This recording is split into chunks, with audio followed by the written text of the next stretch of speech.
You know how sometimes you know what you know, and sometimes you know what you don't know, and sometimes you don't know what you don't know, and sometimes, even as the Firesign Theater says, everything you know is wrong. You know that you're wrong, but you fear you're right. You suspect you're out of sync and think that you're out of your mind. Everything you know is wrong. Our Everything You Know Is Wrong segment, where once a week we take a step back from politics and look at a few other things going on in the world. Gerald Posner is with us. He's an investigative reporter for the Daily Beast, among other things, and author of numerous books, which we could have a whole other debate about. Gerald, welcome. Hi, Tom.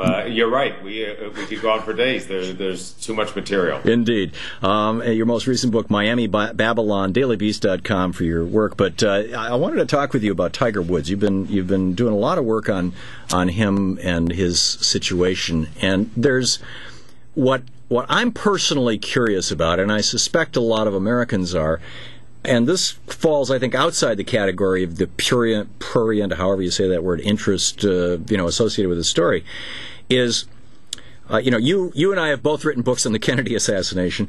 Back in the day, JFK was, porking women all over the place, and basically the Secret Service was covering it up. It was well known on the inside. So we know now that there was kind of a network that was protecting him and his secrecy back then, and including in the media and many politicians.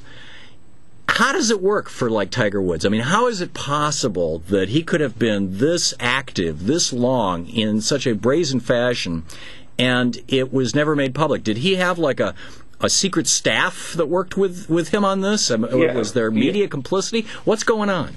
Yeah, Tom, it's a great question, because the interest for me as well on this isn't, the prurient aspect, is the aspect of corporate America, and, how he becomes a billion-dollar player and $100 million a year in corporate sponsorships, all being sold to the American public as not only perfection on the golf course, but also perfection in his personal life with $1 million smile, the whole bit. How does it stay a secret for so long? I think there are two things. Yes, he has his own little secret cabal of friends, very close friends, who help him, who help, introduce him to the girls, who sometimes arrange the trips, who pay for it out of some of his companies, who put them up in rented houses as opposed to hotels, all of that. That does take place.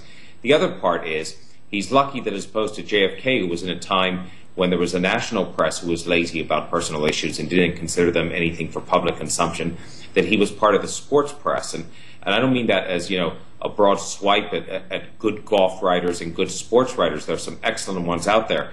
But their purpose is, to cover the sport, to gain access to the players, to follow them on the tour, not to necessarily report on dirt and scandal.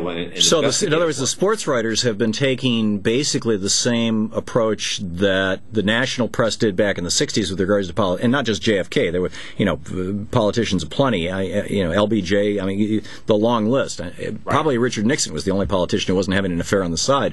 And Gerald Ford, maybe. Yeah, and Jerry Ford. But, the bottom line is that back then, the press figured, and probably because many members of the press themselves were, getting it on. I mean, it was welcome to the wonderful world of human nature. They just said, this is stuff that we're not going to talk about. And you're saying now that the sports press has, up until now, been taking the position, at least with Tiger Woods. Is that pretty much right across the board? I mean, I remember when I think it was Wilt Chamberlain came out and wrote a book and said that he'd slept with 1,000 women or something, and everybody's eyeballs raised, and then the topic just vanished from the radar screens. Yeah, Tom, it's amazing. Somebody reminded me of the Chamberlain book the other day. Actually, Chamberlain's claim, and I grew up in the Bay Area at the time, I remember Chamberlain playing, was 10,000 women. 10,000? Oh, man. 3 women a day. It's every physically day for impossible. Like 30 years. Yeah, right. So maybe Walt was just bad at math, but I guess he was saying it was a lot. But the thing is about, when this first came, as a matter of fact, Daily Beast, Tina Brown over at the Daily Beast said to me when the Tiger Woods story broke, she said, "Why don't you look into it?" And I said,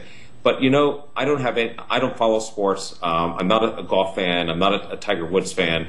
I don't know any of the contacts. You get a sports writer or a golf writer, they'll know who to call right away. And she said, no, they can't do the story because they need access. If they do the story, they can't cover the sport. So it has to be somebody from the outside. And that made sense to me right away. So it does. I think what happens, it's not that they're giving them a free ride, but unless the players get in their face with something, I mean, the people who cover the NBA or the NFL could probably do what I call, groupie stories all day long if they want to. It's just not their beat. Well, and it sounds like what you're saying is that it's essentially the same thing as when Helen Thomas got up and asked George W. Bush a really hard, in-your-face question in the first press conference. He said afterwards, "That's it. I'm not taking any more questions from her." And she lost her job, and she got moved from the front of the row, the first row of the White House press conference room, or whatever they call that room, to the back. And it's why I think that all of the big name reporters, the people who are making $500,000 a year, $1 million a year, $5 million a year as a reporter or as an anchor person, why they never ask the hard questions? Because they know if they actually ask those hard questions, they won't be invited back to ask any questions. And if they lose that access, they will lose their jobs. Yeah, do you remember, the time when Dan Rather asked tough questions, right?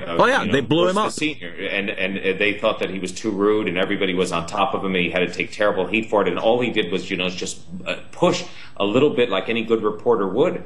So there was a time, I think, that Katie Couric on the Today Show was criticized when she got access to the White House once on the senior Bush and asked him some questions that were considered uncomfortable. So there's this wonderful thing. You can't do it in politics, which really should be a blood sport in terms of reporters should be doing their good deed of asking the toughest possible questions as opposed to the questions they think are going to necessarily get them a soundbite in the evening news. The same thing in sports. When you have a figure who's become a product, and that's what Tiger Woods became, when you have him as the most successful sports product ever in terms of corporate America, and the image being sold is one of this all around very, very clean cut source. People say this is a private matter. Why are we even talking about? Well, his companies are buying ads in the magazines that are hiring these reporters, and so you've got this the economic circle kind of comes all the way back around. Gerald Posner, you're doing great work over there at dailybeast.com, and the author of many books, most recent Miami Babylon. Gerald, thanks for dropping by today. Keep up the great work, Tom. Keep the pressure up because it's needed. Thank you, Gerald. And even though you're wrong on JFK, it's great talking with you.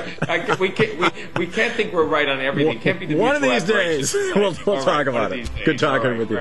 Thanks. You're listening to the Thom Hartmann Program.